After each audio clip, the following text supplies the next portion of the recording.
성령으로 충만하라. 언젠가 일본에 굉장히 예전에 큰 가뭄이 있었다고 합니다. 굉장히 큰 심각한 가뭄이 있었는데 이때 우찌무라 간조 혹시 여러분들 잘 이분 잘 아시잖아요. 이분께서 아침에 식사를 하려고 아이들을 이제 초등학교 3학년, 6학년이었는데 여자아이들만 둘이 있었나 봅니다. 이제 학교를 보내려고 밥을 먹으려고 하는데 우찌무라 간사 선생님께서 이렇게 기도했답니다.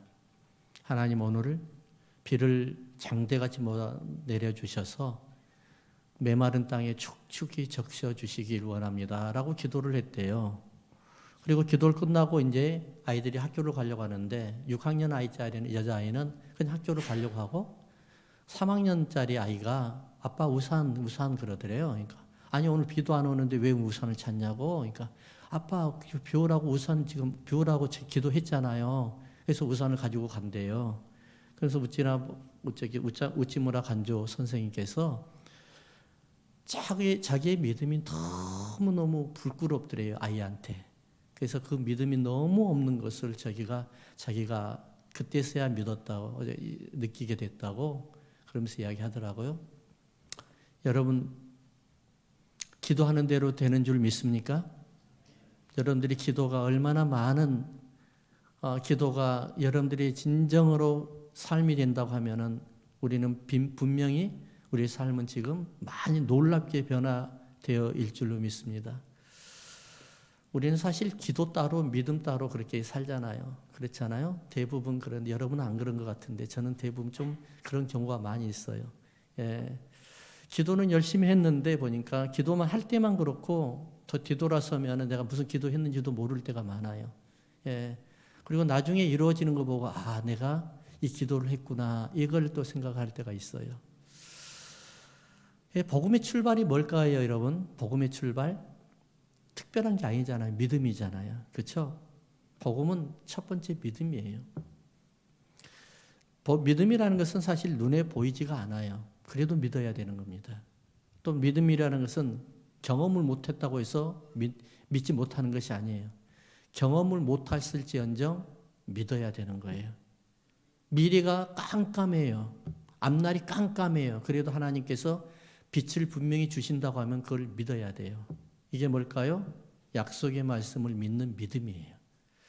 히브리서 11장 6절을 보면은 이렇게 이야기해요. 우리 다 잘 아는 내용이에요. 믿음이 없이는 누구를 기쁘게 못 하신다고요? 하나님을 기쁘게 못 한대요. 한번 따라 합시다. 믿음이 없이는 하나님을 기쁘게 하지 못하나니. 아멘. 자, 그러면 우리가 조금 정리할까요? 하나님 가장 기뻐하는 게 뭐예요? 믿음이라는 겁니다. 믿음. 믿음이 없으면 하나님을 기쁘게 못한대요. 그래서 히브리서 11장을 보면 우리가 다 믿음장이라는 건 다 알고 있잖아요. 그렇죠? 선친들이 이렇게 믿음으로 나아갔습니다. 라고 이야기하면서 뭐라고 이야기하면 계속해서 한 사람 한 사람 이야기할 때마다 그는 믿음으로 나갔다는 거예요. 그는 믿음으로 우리 김 권사님, 정 권사님, 뭐 할 것 없이 모든 분들이 믿음으로 나아가는 여러분들이 되게 주의 이름으로 축원합니다. 그래서 보면은 여기에 11장 20절 히브리서 믿음으로 이삭은 장차 있을 일에 대하여 뭐 하라고요? 장차 있을 일에 대하여 야곱과 에서에게 축복하였더라. 믿음으로요. 제가 선교지를 가게 되면은 참 마음이 들떴었어요. 예전에 같으면은 아이들이 소풍 가는 것처럼 막 들떠서 잠을 못 자고 막 그렇게 막 너무너무 기뻤거든요.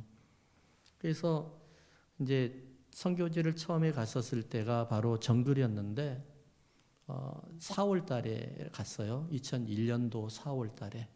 그러니까 선교지를 처음 갔었는데 선교사님 저를 데리고 정글로 들어가더라고요. 정글로 들어가면서 많은 참 우여곡절을 많이 겪었습니다. 버스를 타고 한 서너 시간을 타요. 근데 온두라스에는 4월 달이면은 섭씨 40도를 왔다 갔다 해요. 그래서 습기는 너무 차고 그래서 그런 생각을 했어요. 다이어트 하려고 하는 사람들은 거기다가 한 달만 들여다 놓으면 살이 쭉 빠져 오겠다. 가만히 앉아, 가만히 서 있어도 습기와 더위 때문에 땀이 그냥 온몸이 축축이 져서 온몸이 그냥 다 축축하게 됩니다. 그 무더위, 습기, 그리고 버스 안에 그냥 사람들이 꽉꽉 차 있고, 그걸 타고 가는데 또 거기서 또 1시간을 또 비행기를 또 1시간을 가요. 그 비행기가 어떤 비행기냐면 2차 대전 때 소련제 비행기입니다. 2차 대전 때 사용했던. 그리고 그 비행기가 보면은 비행기에서 물이 새요. 비가 오면은. 예. 물이 새고 그다음에 기장의 문이 다 그냥 통로가 문이 없어 다 떨어져 가지고, 그래서 비행기 안에 소련 말로 지금까지도 페인트도 안 해놨어요. 소련 말로 러시아 말로 지금도 거기다 써놨어요. 근데 가다가 프로펠러잖아요. 가다가 그냥 드드득 또 멈춰요. 그러다 두르르 올라가요. 나는 그런 비행기 처음 타봤는데, 저는 그분들이 왜 그렇게 비행기 탈 때 무릎 꿇고 머리 꿇고 그냥 기도하는지 알았어요. 처음에 몰랐는데, 그걸 다 아니까 이들이 기도할 수밖에 없는가 봐요. 그러다가 비행기가 내리는데 어디에다 내리냐면은 들판에다 내려요. 할주로가 없어요. 잔디밭에다가 소들이 풀을 뜯어먹고 염소가 풀을 뜯어먹는 데를 한번 비행기가 휘 가서 쫓아내고 그러고 다음에 내려요. 근데 내리니까는 다 모든 사람들이 두 줄로 되어 있어요. 한 줄 한 줄 양옆으로. 그런데 그 사람들이 그렇게 머리를 숙이고 기도했던 사람들이 모든 사람이 다 같이 누가 예치라는 것도 아니었는데 할렐루야 하면서 손을 들고 할렐루야 하더라고요. 살았다 이 말이에요. 살았다. 그래서 다시 또 거기서 돌아오려고 하는데 대합실 같이 되어 있어요. 부럭부럭 기억자로 딱 만들어 놓고 그 사람이 거기다 오라고 그러더니만은 표 주세요 하면서 그냥 구멍을 뻥뻥 뚫어줘요. 그리고 비행기 태워요. 그렇게 왔어요. 그리고 또 비행기만 타고 가는 게 아니고 가니까 또 세상에 얼마나 정글이 그렇게 깊게 들어가 있는지 보트로 가는데 보트가 7시간, 8시간을 가야만이 원주민을 만나는 거예요. 거기 들어갔어요. 그러니까 보세요. 선교 가려고 서너 시간 버스 타고 갔어요. 그리고 거기에서 잠을 잤어요. 여인숙 같은 데서 잠을 잤어요. 잠을 자고 일어나가지고 비행기를 탔어요. 비행기를 타가지고 또 보트를 타가지고 7시간, 8시간 갔어요. 그러니까 참 엄청난 그거를 하고, 그 선교사님들은 그렇게 살고 계시더라고요. 나는 어쩌다 한번 갔는데. 그러고 난 다음에 나중에는 제가 거기 다시 가자 그러면 아니요, 제가 오늘은 컨디션 안 좋아 하면서 한 번도 안 갔어요. 예, 너무 무서워가지고. 예. 거기는 이게 스페니쉬도 안 통합니다. 자기네들 원주민의 언어를 써요. 그리고 거기에서 엄청난 일들이 많이 일어났다는 소식을 들었어요. 이렇게 선교를 다니다가 언젠가는 어느 그 교회에서 이제 집회를 하게 됐습니다. 교회에서 집회를 하는데 사실 우리가 교회에 이제 이게 선교 가게 되면 다 마치 똑같아요. 어떻게 하냐면은 돼지를 잡아가지고 온 동네 사람들을 다 오게끔 초청해가지고 먹여놓고 그다음에 선물을 가져간 걸 강대상 앞에다 딱 펴놓고 주일날 하나만 줘요. 그러니까는 그때 하나씩만 줘요. 그때니까는 예배 드리기 전에는 안 줘요. 예배 끝나야만 주는 거예요. 그러니까는 이것만 보는 거예요. 나를 바라본 게 아니라 선물만 바라보고 있는 거예요. 그래서 계속해서 여기서 많은 사람들이 한 3, 40명밖에 안 모이는 교회가 수백 명이 되는 겁니다. 그래서 거기에서 예수 영접시키면 너 나올 것이 다 예수 믿겠대요. 다 예수 안 믿을 수가 없잖아요. 믿겠대요. 그래야만 선물을 받으니까. 그리고 또 선물이 많이 남아있잖아요. 많이 남아있는데 그걸 가지고 절대로 그냥 한 번에 안 줘요. 딱 놔두고 목사님하고 인수인계를 해요. 이것 모든 사람들이 보는 앞에서 이걸 인수인계를 해가지고 주일날 교회 나올 때마다 하나씩 주십시오. 그렇게 해요. 그러니까는 옷 같은 거 같으면 아니 액세서리 같은 거 같이 주냐 아니 3, 4개월을 갖다 주는 거예요. 매주일 나와야만 이걸 받으니까. 이분들이 예수 안 믿겠어요? 그러면은 자동으로 믿게 되죠. 그래서 3, 40명 교인이 한 3년 되니까 그렇게 하다니까 600명, 700명이 되더라고요. 자, 이분들을 앞에 두고 기도를 하고 이제 집회를 했어요. 그리고 예수 믿게끔 다 영접시키고 하는데 막 거기서 기적과 아픈 사람들이 기적과 이적이 막 나타나는 거예요.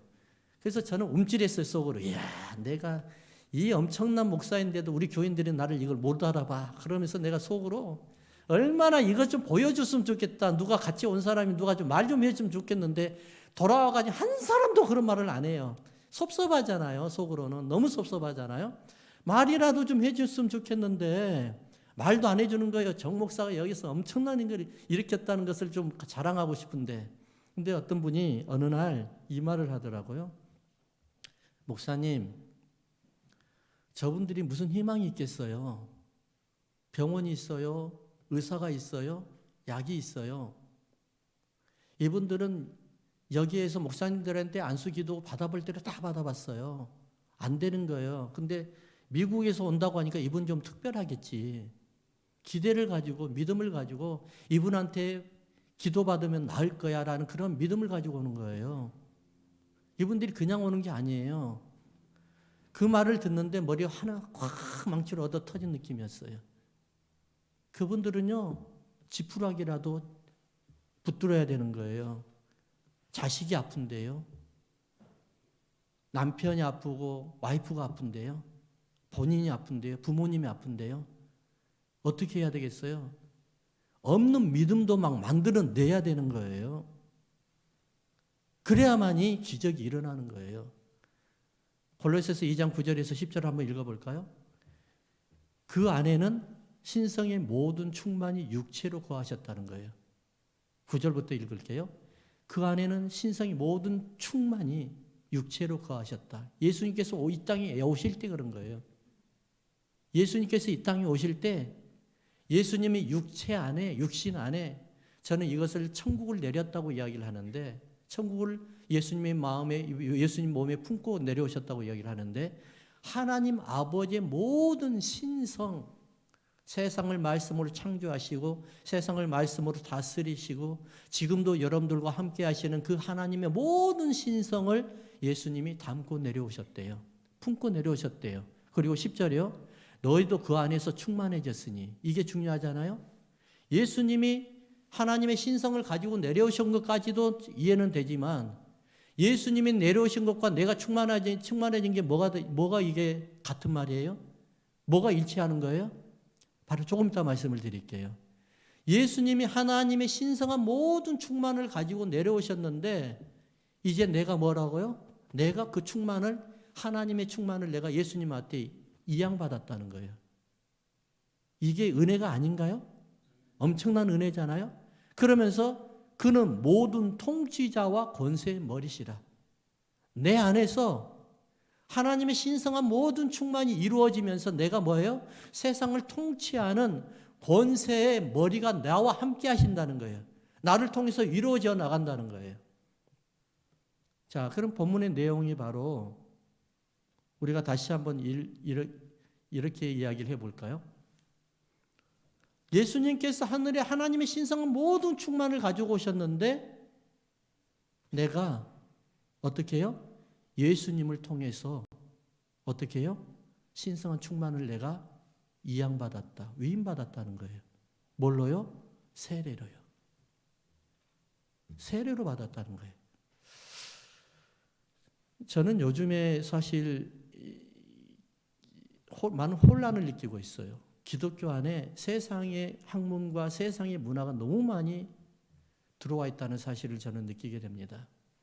참 많은 고통과 갈등이 한동안은 있었어요. 왜냐하면 성도들이 너무나 세상의 학문에 익숙해져 가지고 복음을 십자가 복음, 회개하라는 복음을 들으면 안 들으려고 하고 위로하는 복음, 아무렇게나 살아도 괜찮습니다. 하나님 복 주십니다. 이런 말만 들으면 너무 좋아하니까 참 갈등이 저도 많이 생겼어요. 제가 설교를 어떻게 바꿔볼까? 라는 생각을 했어요. 그분들을 그렇게 해볼까 나도? 라는 생각을 했어요. 그래서 사실 몇 번을 그렇게 해봤어요. 그랬는데 아니라는 결론을 맺었어요. 나는 외롭더라도 힘들더라도 복음으로 가야 되겠다. 그래서 이번에 16주, 원래 16주 동안 복음으로 복음 강의를 하려고 하는데 올해까지 해야 12월까지 해야 되니까 12주밖에 안 해요. 근데 그것도 절기를 빼면 10주 정도밖에 안 되거든요. 이때까지는 복음으로 가야 되겠다. 복음 설교를 해야 되겠다는 생각을 해요. 2장 8절을 한번 읽어볼까요? 2장 8절. 누가 철학과 헛된 속임수로 너희를 사로잡을까 주의하라. 뭐라고요? 철학과 헛된 속임수로. 이것은 사람의 전통과 세상의 초등 학문을 따르며 그리스도를 따름이 아니니라. 자, 예수님 시대 때도 사도 바울 시대 때에도 세상 학문이 너무 많이 들어와 가지고 복음을 오히려 딴전으로 만들어버렸던 이런 일들이 너무나 많이 있었다는 거예요. 자, 그러면 보세요. 하나님의 신성한 충만이 내게 들어오게 할 수 있는 것은 세상 학문이 아니라 뭐라고요? 복음이라는 거예요. 할렐루야. 세상 복음이 아니라 뭐예요? 세상 학문이 아니라 복음이라는 거예요. 그러면은 하나님의 모든 신성한 충만이 내게 들어오기 위해서는 조금 전에 뭐라고 그랬죠? 세례라고 그랬죠? 세례. 12절을 읽어볼까요? 12절. 너희가 세례로 그리스도와 함께 장사되고 또 죽은 자들 가운데서 그를 일으키신 하나님의 역사를 믿음으로 말미암아 그 안에서 함께 일으키심을 받았느니라. 한 따라 합시다. 세례로 예수님과 동일시를 이루어야 됩니다. 동일시. 자, 참 이게 얼마나 중요한지 몰라요. 세례라는 세례 받기 위해서는 항상 선행 단어가 있죠. 뭐죠? 회개예요. 너희가 회개하고예요. 회개 없는 세례가 없어요. 그러니까 기독교 역사상에서 가장 큰 은혜는 뭐냐면은 회개라는 겁니다. 회개. 회개하는 자에게 하나님이 세례를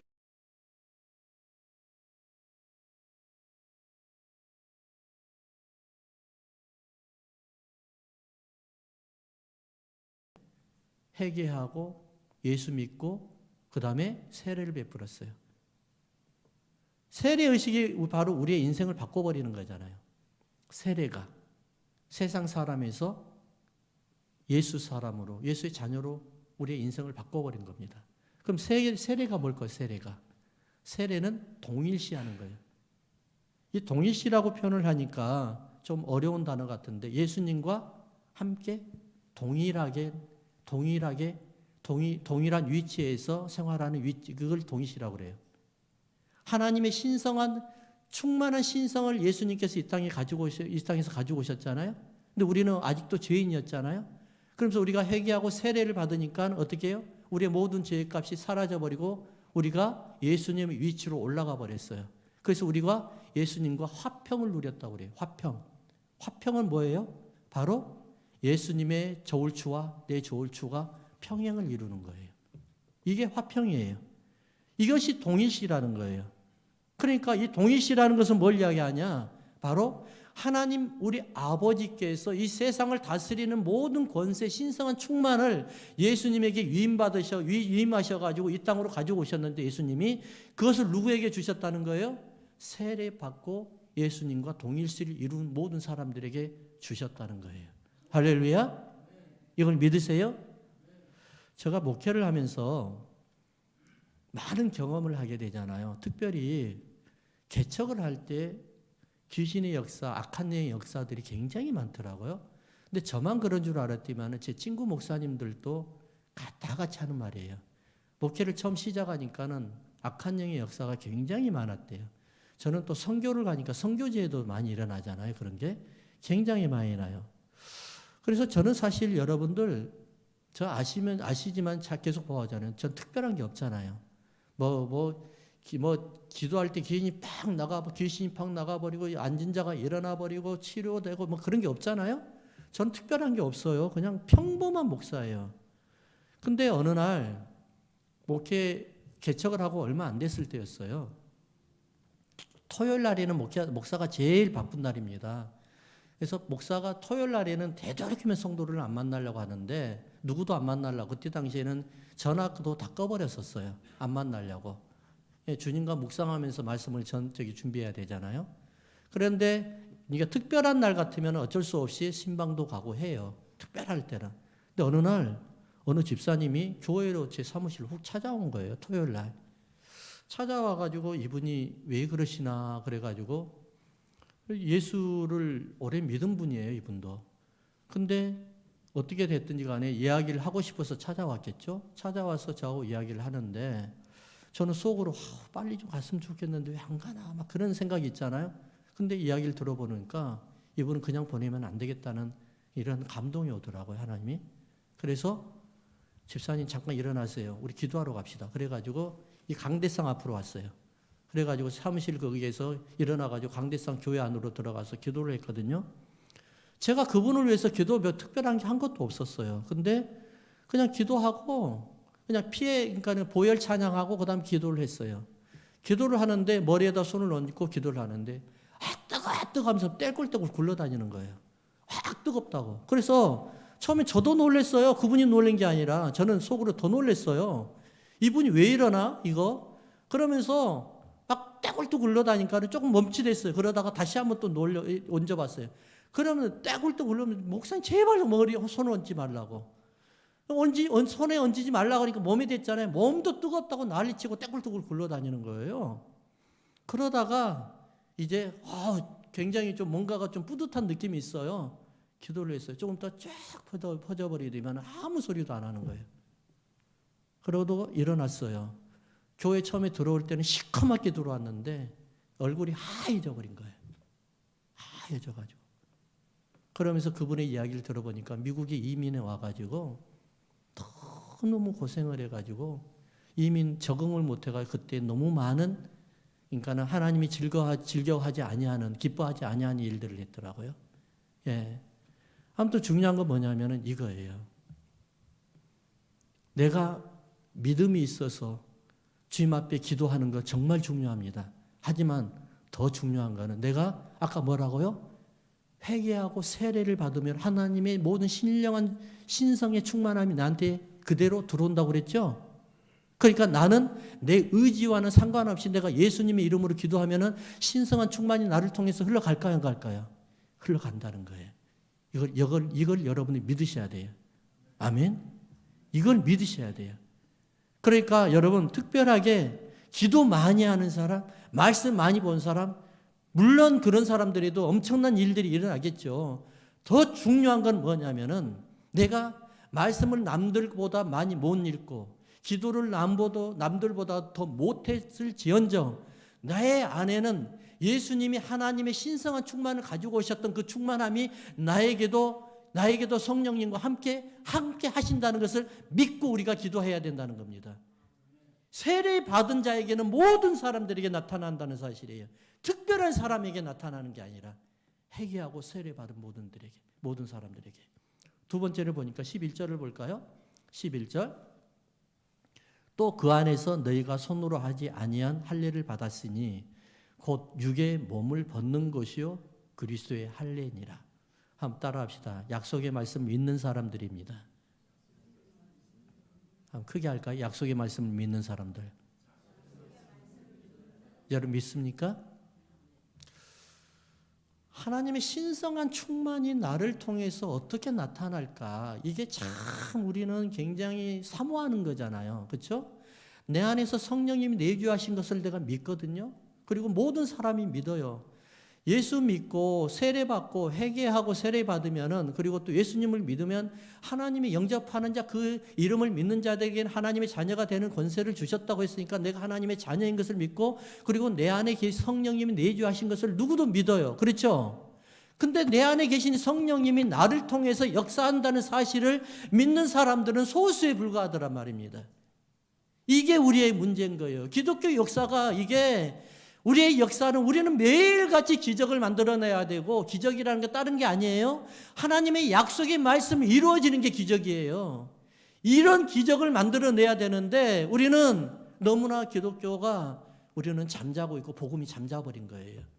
내 안에서 내주하시는 내주하시고 역사하시는 성령님만 믿고 있는 거지 나를 통해서 하나님의 약속의 말씀이 통해서 나가서 역사하고 계신다는 사실을 우리가 믿어야 된다는 사실을 믿으기 바랍니다. 이 믿음이 바로 하나님을 기쁘게 하는 거예요. 그럼 어떻게 해야 돼요? 내가 나의 의지와는 상관없이 하나님의 약속의 말씀이 나를 통해서 플로잉한다는 거예요. 흘러나간다는 거예요. 넘쳐나간다는 거예요. 자, 여러분 조금 전에 골로새서 2장 11절 읽었는데 할례라는 말이 나오죠. 할례란 말. 또 그 안에서 너희가 손으로 하지 아니한 할례를 받았으니 이게 뭘까요? 손으로 해야만이 할례예요. 근데 손으로 할례를 하지 아니하는 할례를 받았대요. 그것이 뭘까요? 우리의 육의 몸을 벗는 것이에요. 그게 뭐예요? 그리스도의 할례라는 거예요. 자, 그러면은 보세요. 하나님의 신성한 모든 충만을 입은 사람들, 우리가 좀 쉽게 말하면 성령님이 내 안에 내주하신다는 것을 믿는 사람들, 그 믿는 사람들은 뭐가 달라져야 되겠어요? 삶이 좀 바뀌어져야 돼요. 삶이 바뀌어야 돼요. 첫 번째, 하나님의 약속의 말씀을 믿는 기도가 필요해요. 하나님의 약속의 말씀이 나를 통해서 이루어져야 되는 믿음과 기도가 필요한 거예요. 기도가 뭐죠? 내가 할 수 없다고 포기 선언하는 게 기도예요. 내가 할 수 있다고 하면 기도 안 합니다, 여러분. 내가 모든 걸 갖춰 있는데 왜 기도해요? 대부분 기도 안 해요, 대부분은. 특별한 사람들만 기도하죠. 기도에 뛰어든 사람들이 어떤 사람들이에요? 하나님, 나는 할 수 없어요. 나는 이래도 안 되고 세상 의학도 안 되고 과학도 안 되고 그리고 세상 문화도 안 되고 도무지 나는 앞도 막혀져 있고 뒤에도 막혀져 있고 옆에도 막혀 있고 좌우도 막혀 있고 땅도 막혀져 있습니다. 오직 뚫려 있는 건 하나님 하늘밖에 없습니다. 그래서 나는 하나님 앞에 기도합니다. 그래서 뭐라고요? 기도는 내가 하나님 앞에 포기 선언을 하는 거예요. 그때서야 그래 이제 됐다. 네 할 수 없겠지? 내가 한다. 봐라. 내가 하는 거 봐라. 그러면서 이제 일어나기 시작하는 거예요. 두 번째는 뭐가 바뀌어져야 돼요? 언어가 바뀌어야죠. 믿는 사람은요, 내 안에 성령님이 내주하시고 하나님의 신성한 충만이 내 안에 거하신다고 생각하면은 내 말을 하는 게 아니라 성령의 언어를 사용을 해야 돼요. 할렐루야. 성령의 언어. 성령의 언어가 뭘까요? 죽이는 언어 아니에요. 살리는 언어예요. 살리는 언어. 어떠한 상황에서도 살리는 언어. 저는 요즘에 사람을 좀 가려서 만나려고 애를 써요. 자꾸 죽이는 언어, 불평적인 언어, 그리고 암울한 언어를 사용하는 사람을 잘 안 만나려고 그래요. 만나고 오면은 내까지 우울해져요. 그러니까 내가 너무 힘들더라고요. 그래서 나는 어디를 가든지 간에 만약에 특별하게 만나야 될 상황이 오면은 내가 먼저 그렇게 말을 하려면 딱 잘라버려요. 그리고 내가 말을 해요. 그리고 비전을 주고, 그리고 소망을 주고, 화평을 주는 말을 해요. 저는 그러면서 소망을 주는 말로 인해서 생명까지 살아난 사람 봤어요. 살아나더라고요. 금방 세상 의학으로서는 다 끝났다고 했던 사람이 하나님은 절대로 당신을 생명을 취하지 않습니다. 사명이 남아있는 자에게는 분명히 하나님이 사명을 감당할까지 당신의 생명이 연장될 것입니다. 분명히 선포를 했는데 하나님이 그렇게 사용하시더라고요. 저는 그런 걸 수없이 많이 봤습니다. 한번 따라 합시다. 세워주는 언어. 올려주는 언어를 사용을 해야 됩니다. 일으키는 언어. 그러면 할례가 뭘까요, 할례? 할례는 이런 언어를 잘라내는 거예요. 할례는 이런 문화를 잘라내는 거예요. 세상에서는 모든 것이 다 끝났다고 해요. 그런데 하나님의 약속의 말씀은 끝나지 않았어요. still going 하는 거예요. 계속해서 나가는 거예요. 약속을 향해서 나가고 있는 겁니다. 그럼 할례가 뭘까요? 할례는 우리가 할례 잘 알잖아요. 남자의 중요한 부위에 가죽을 잘라내버리는 거잖아요. 그게 할례란 말이에요. 예. 그러면 그 할례라는 거 그럼 왜 하나님이 다른데 손톱을 잘라도 되고 머리를 잘라도 되는데 왜 하필이면 거기를 잘라냈을까요? 거기서 생명이 나오잖아요. 생명을 잘라내는 겁니다. 어떤 생명? 세상의 생명을 잘라내버리는 거예요. 믿는 자에게는 약속의 말씀의 생명만 나와야 되는 거예요. 할렐루야. 이게 성령의 생명이라는 거예요.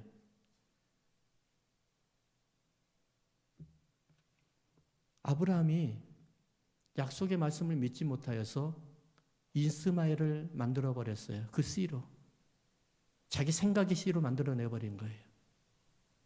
그래서 이것을 잘라내는 거예요. 사랑하는 성도 여러분, 세상에 그 어떠한 말도 듣지 마세요. 여러분들을 힘들게 만들고 암울하게 만드는 그 어떤 언어도 귀를 딱 닫아버리세요. 중요한 것은 하나님의 약속의 말씀은 살아계시고 나를 통해서 하늘의 신성한 충만함이 하나님의 신성한 충만함이 나를 통해서 약속을 향해서 가고 있다는 사실을 믿으시기 바랍니다. 그것은 반드시 일어납니다. 반드시 일어나는 게 바로 약속이 지켜진 게 하나님의 약속의 말씀이라는 거예요. 어떤 나라에 큰 난리가 났어요. 왕이 궁을 버리고 신하들과 함께 그러니까 옷을 갈아입고 일반 평민복으로 갈아입고 피난 갔어요. 그래서 한 농부의 집으로 들어갔습니다. 농부의 집에 가가지고 변장한 왕이 배가 고프니까 며칠만 좀 쉬면 안 되겠냐고. 그러니까 농부가 흔쾌히 그렇게 하시라고. 그리고 왕과 신하들을 거기서 정성껏 잘 섬겼어요. 그런데 어느 날 이제 난리 났던 그 나라가 다 평정을 되찾고 다시 왕이 궁으로 다시 돌아갔어요. 그러고 난 다음에 그 농부가 너무너무 고마워가지고 그 농부를 다시 불렀어요. 부르니까는 자기가 왜 왕궁으로 들어가야 되는지도 모르는 여기 농부가 내가 뭘 잘못했나 두근두근 하면서 갔는데 왕이 딱 얼굴 쳐다보니까는 자기가 도와줬던 그분이 바로 임금인 거예요. 깜짝 놀래가지고 혹시 내가 임금님 내가 뭐 잘못했으면 용서해 주세요. 용서해 주세요 하는데 껄껄껄 웃으면서 뭐라고 그러냐면 아니요. 내가 당신에게 받은 바 은혜가 너무 많아서 내가 당신에게 상금을 내려주려고 합니다. 혹시 소원이 있으면 말해 주세요. 그러니까는 그 농부가 뭐라고 그러냐면 내가 이제 60이 다 됐습니다. 60이 다 돼가는데 이 나이에 뭐가 필요하겠습니까? 영화가 필요하겠습니까? 금은보화가 필요하겠습니까? 명예가 필요하겠습니까? 아무것도 소용이 없습니다. 그럼 내가 뭘 어떻게 해줄까? 며칠 후면은 내가 환갑 잔치를 해야 됩니다. 그러니까 우리 집에 그날 우리 집에 한 번만 방문해 주셔서 저를 한번 축하만 해 주십시오. 라고 한 거예요. 그래서 며칠 후에 진짜로 환갑 잔치에 왕이 그 집을 찾아갔어요. 그 집을 찾아오니까 거기에 유지되던 사람들이 모두 찾아와서 난리 난 거예요. 그리고 임금님하고 친한 사람이라고 해가 소문이 나가지고 임금이 돌아갔는데도 그 집은 계속해서 세상에서 아마 주먹개나 쓰고 마을개나 쓰는 사람들이 다 찾아오고 난리 난 거예요. 한 방에 역전이 돼버렸어요. 그 집이 완전히 엄청난 권세 있는 집으로 바뀌어버린 거예요. 사랑하는 성도 여러분, 예수님께서 하나님의 신성함을 입고 여러분들 가운데 임하신 줄 믿으시기 바랍니다.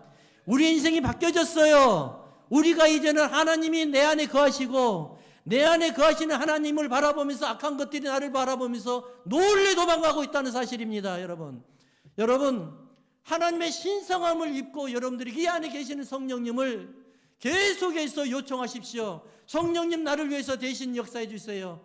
하나님의 약속은 살았고 말씀이 운동력이 있다고 하지 않았습니까? 그 운동력이 있는 약속의 말씀으로 나를 통해서 내가 원하고 내가 소원하는 것을 이루어 주시기 바랍니다. 성령님의 말씀은 살아계십니다.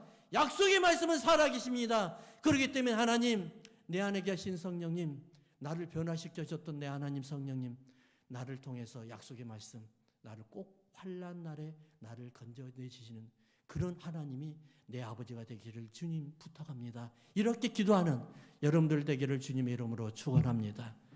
우리 함께 기도하십시다. 우리 조용히 함께 기도할 때 우리가 이런 음성을 좀 받았으면 좋겠어요.